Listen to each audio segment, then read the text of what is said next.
A voice in the night.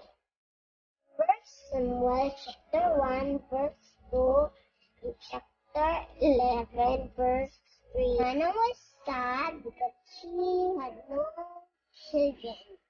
She prayed to God give her a son Samuel.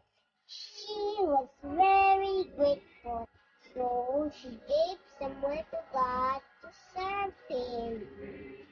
Hannah left her little boy at the tabernacle with Eli the priest. Samuel helped old blind Eli.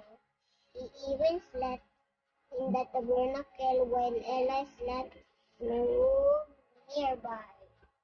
One night, Samuel heard someone call his name. He got up and ran to Eli. "Here I am," he said. "I didn't call you." Eli grunted. "Go back to bed." Samuel crept back to bed. He heard his name again. Samuel ran back to Eli. "Here I am," he said. "I didn't call you." Eli sighed deeply. "Go back to bed." After Samuel heard the voice a third time, Eli said it was the Lord.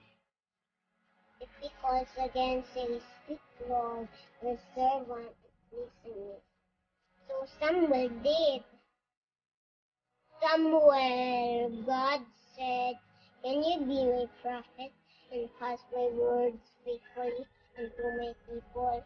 "I can," said Samuel. And he did until he was an old man.